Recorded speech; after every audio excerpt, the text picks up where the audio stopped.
तो मैं तो ये चाहता हूं मेरी बात को सुनो सकता है। अब तुमको इस तरह से सुख मिलने वाला नहीं है, ये हमारी बात को गांठ में बांधो। सुख का रास्ता दूसरा है, मेहनत करो। मैं कब कहता हूं कि खेती दुकान दफ्तर में न करो, मेहनत कीजिए ईमानदारी के साथ में, और शाम को बच्चों की सेवा। ये दो ही तो ड्यूटी है, और क्या है। कोई अतिथि आ गया हो तो कभी कभी तो कोई भूखा प्यासा आ जाए तो उसको एक गिलास पानी, एक टुकड़ा। अरे माताओं को कहा था कि जब तुम कभी खाना बनाना, रोटी बनाना, आटा जब गूंदना तो उसके पहले इतना सा आटा 1 तोला 1.5 तोला निकाल के हांडी में डाल देना। कोई भूखा, कोई प्यासा, कोई साधु, कोई दरवाजे पर आ जाए तो तुमको कुछ नहीं, मुसलमान है, हिंदू है, काला है, सांवला है, गोरा है, ब्राह्मण है, कौन है, कपड़े पहरे नहीं पहरे, उसको इतना आटा दे दूंगा। तुमको तो अपना काम करना, अरे तुमको सेवा करनी है, लेकिन कुछ नहीं। बस जब कोई आया, हे माता जरा सा हम भूखे, हमको कुछ भिक्षा दे दे, उधर को मुँह कर लिया, वो उधर मुँह घुमा लिया, समझ गए, उधर चला जाए, उधर चला जाए। अरे ये तो तुमको कैसे पूरा पड़ेगा। महात्मा तो इसी से आते हैं कि तुम में कुछ दया रहेगी, कुछ तुम चिड़िया चुगाते रहोगे, थोड़ा थोड़ा आदत बनाए रहोगे स्वभाव, तो महात्मा आ जाएंगे, तो उनसे अमोलक चीज मिल जाएगी, तभी तो आत्म कल्याण होता। तो तुमने तो सब रास्ते बंद कर दिए, कैसे मिलेंगे। और शंका नहीं रहेगी तो क्या रहेगा, शंका निवारण का कौन आएगा आपके पास। तो इसलिए आप लोग एक काम करो, सब शाकाहारी हो जाओ। शुद्ध आहार, अनाज, सब्जी, फल, दूध, घी का, अशुद्ध आहार मत करो। कोई भी हो, पशु, पंछी, आदमी। और देखो, कोई कहता है अब तो बच्चे का बलि लेंगे, कोई कहता है हम उसका बलि लेंगे, कोई कहता है हम औरत का बलि लेंगे, गाय और बकरे का बलि लेंगे। अरे भाई, देवता कहता है कि तुम आकर के चढ़ाओ। तुम्ही ने तो कहा कि हम देवता पे चढ़ा रहे, तुम्ही ने तो कहा खुश हो गया, अब इतने तुमने चढ़ा डाले, कल वो देवता कहेगा कि नहीं नहीं, अब किसी को मत चढ़ाओ, अपनी माँ को ले आओ, मेरे सामने गर्दन काट के चढ़ा दो, अपनी स्त्री को ले आओ और यहां चढ़ाओ आकर के, और चढ़ा करके तुम खाओ। तो तुम कर लोगे एक काम, पहले सोचो। अरे सुधार करो, हे मनुष्यों, इंसानों, ये सजा मिलेगी तुमको, ये मालूम नहीं है, कर्म कर्जा है, ये बहुत कठोर सजाएं मिलती है। वहां कोई बचाने वाला नहीं, वहां तो लाखों करोड़ों मीलों तक आवाज जाती है रोने की, थर्राते हैं उधर।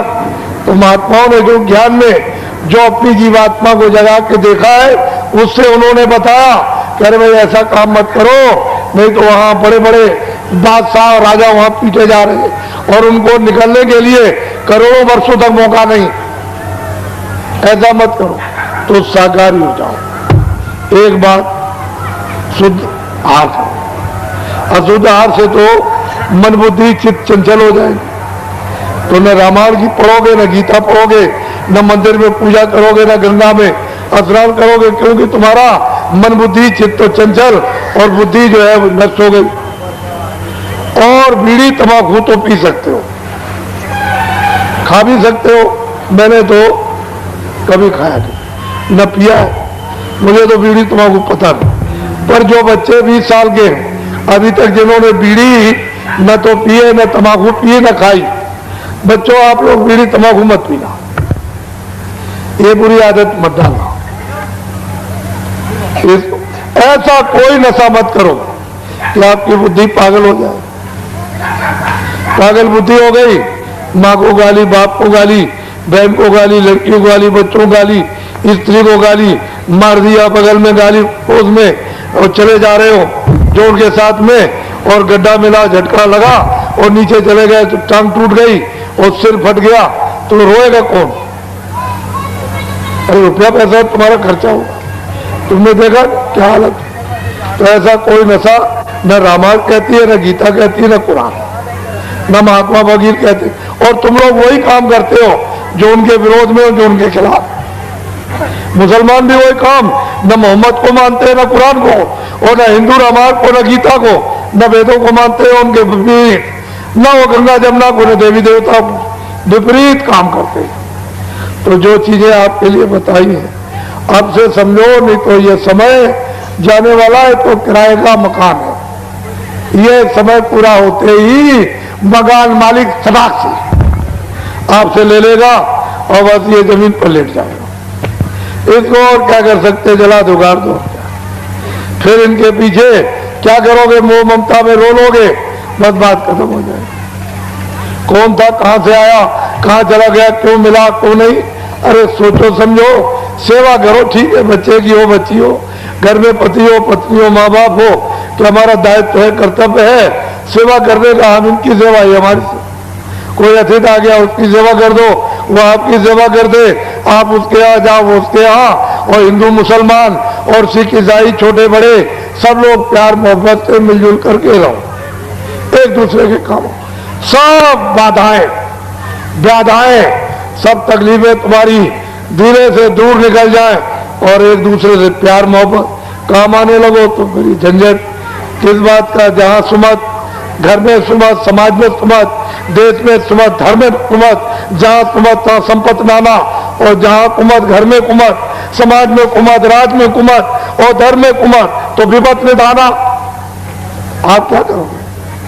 तो बच्चे बच्चियों, मैं अमूलक चीज आपको दूंगा, छोटी ये चीज कोई देगा नहीं। तुम घर में सब फूक कर और तुम ढूंढने निकलो तो नहीं मिलेगा। ये रुपए पैसे से आत्मधन, ये रूहानी खुदाई खजाना, ये दौलत के बांटने से नहीं मिलता कि चलो दुकान बना रखी है दे देंगे कि हमको आत्मधन दे दो तो मिल जाएगा, ऐसे नहीं। वो जब उसकी कृपा और दया मेहरबानी जब होती है उन महापुरुषों पर जो उसको प्राप्त करते हैं, वो फिर आदेश देते हैं कि इन मानव आत्माओं पर आत्मधन की वर्षा कर, तब जाकर के अमूलक चीज ये मनुष्य मंदिर में चलते चलाते ये आपको मिलती है। और इसी धन से, आत्म धन से ही जीवात्मा मरने के पहले मनुष्य मंदिर में जाग जाती है और वो दरवाजा जिसके अंदर बंद है खोल देती है। तो यहीं से स्वर्ग में, वैकुंठ में, यहीं से जाने का रास्ता, इसी मनुष्य शरीर से सीधे वैकुंठ जाओ, स्वर्ग में जाओ, वैकुंठ जाओ, ब्रह्मांड में जाओ, यहीं से आने और जाने का रास्ता अपने घर में। ये तो परदेश है, पुण्य छिड़े मृतलोक है। जब पुण्य छिड़ हो जाए तो स्वर्ग और मृत्यु, स्वर्ग और वैकुंठ से भी मृतलोक में आ जाते हैं। तो इससे ये पता है कि और आगे आपका घर है, ये भी घर आपका नहीं, ये भी घर आपका नहीं है। तो असल में बात यह है, ये जमीन शरीर के नीचे है और शरीर का आसमान ऊपर और जीवात्माओं की जमीन ऊपर है और नीचे आसमान है, उल्टा है। तो तुम अपने घर से तुम यहाँ भेज दिए गए हो और यहाँ तुमको फंसा लिया इस मोह ममता में, इस जाल में, माया में। और तुम बहुत मुद्दत और सदियां और युग बीत गए, या फंस गए, रास्ता भूल गए। एक ही रास्ता आने का और एक ही वापस जाने का। अब मैं आपको अमूलक चीज दूंगा, उसको लीजिए आप। यहाँ हमारे यहाँ आदमी चाहिए, इंसान चाहिए। तुम जो जात पात का रगड़ा जगह अपने पास रखो। मनुष्य को पूरा अधिकार इस कलयुग में भगवान के भजन करने का दिया गया।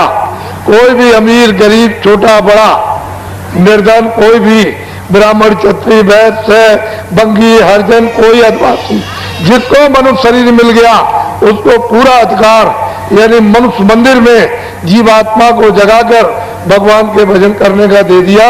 और कलयुग में इतना सुलभ, इतना सहज और आसान है कि सतयुग त्रेता द्वापर कुछ नहीं, भगवान की प्राप्ति कलयुग में होती है। और भगवान कैसे देखा जाता, जैसे आपको हम देख रहे हैं, आप हमको देख, लेकिन ये चर्म आंखों से नहीं, ये शरीर की इन दोनों आंखों से नहीं देख सकते हो, क्योंकि वो बहुत सूक्ष्म है। उसके लिए दिमाग चाहिए, ज्ञान चक्षु चाहिए, तीसरा नेत्र शिव नेत्र चाहिए आपको, आपके पास। और वो अगर कहीं शिव नेत्र ज्ञान चक्षु दिव्य दृष्टि मनुष्य मंदिर में खुल जाए तो परमात्मा को आप ऐसे देख सकते हो जैसे हम आपको देखते हैं। आप हम आपसे आपसे बात करता हूं, ऐसे उससे बात हो, लेकिन वो इस पंचभौतिक शरीर में नहीं है, वो इससे अलग है। लेकिन आपको इस शरीर से अलग होकर उसके पास पहुंचना होगा, तब दर्शन होगा, तब उसका दीदार होगा, ऐसे नहीं। तो मैं अमूलक चीज आपको देता हूं, इस जो दूंगा इसको कहते हैं आत्माओं के धन का दान, इसको नामदान कहते हैं। ये आप चाहे चारों तरफ घूमोगे आपको मिलेगा नहीं, और घर बैठे मिल रहा तो कहते हैं आप दरवाजे पर गंगा आ जाए तो खूब चक्कर के नहाओ। जब घर बैठे तुमको मतलब ये है कि ये आत्मिक जो संपत्ति ये भगवान की और खुदाई खजाना रूहों का मिले, तो खूब अच्छी तरह से दिल बोर कर उसमें स्नान करो, तो कलमल के ये सब क्लेश, कलमल की गंदगी ये सब धुल जाए, और मन बुद्धि चित्त अंतःकरण जीवात्मा शुद्ध और साफ निर्मल पवित्र हो जाए, और निर्मल जन सो मोह पावे, मोह छिल छिद्र कपट नहीं भावे। मुझको कपटी और धोखेबाज दगेबाज और पापी नहीं पा सकता, निर्मल पा सकता। किसमें? कलयुग में। सतयुग की बात और त्रेता द्वापर की नहीं, कलयुग की बात। और कलयुग में बहुत लोगों ने उस भगवान को प्राप्त कर लिया। तो अमूलक चीज लीजिए आप, छोटी मोटी चीज नहीं, आपको बड़ी चीज देने आया, उसको लो। बच्चे और बच्चियों, आपको घबराने की कोई बात नहीं है, सब धीरे से समझ में आ जाएगा। तो इसको कहते हैं नामदान, ये जीवात्माओं के धन का दान है, इसको लो आप। उसके ऊपर चौथा, उसके ऊपर पांचवा, अपने अपने स्थान पर बैठकर ये पांचों अलग अलग बाजे बजाते रहते हैं। इनको हिंदी शब्दों में देववाणी, ब्रह्मवाणी, आकाशवाणी, अनहतवाणी, देववाणी, मुसलमान कहते हैं आत्मानी आवाज, और कलमा और आयतें, और अंग्रेजी शब्दों में इसको साउंड कहते हैं। इन्हीं बाजों को पकड़ाकर ये सारी जीवात्माओं का भंडार, एक छोटा सा रूहों का खजाना सतलोक से, यानी इन बाजों के द्वारा उतार करके भेजा गया। एक बाजे से दूसरा, दूसरे बाजे से तीसरा, तीसरे बाजे से चौथा, और चौथे बाजे से पांचवा, सबसे नीचे वाला बाजा घंटा यहां उतार करके बाजों के द्वारा इन जीवात्माओं को लाया गया है। कहां पर? यहां जमीन पर, इस मृतलोक में। यहां पर जब इनको यहां लाए तो निर्मल भगवान ने मसाला मिलाकर मां के पेट में खोल तैयार किया। खोल कहते हैं शरीर।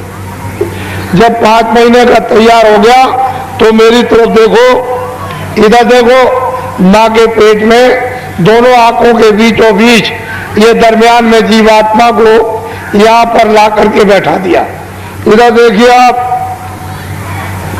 जीवात्मा की आंख खुली है, जीवात्मा के कान खुले, और जीवात्मा की नाक खुली।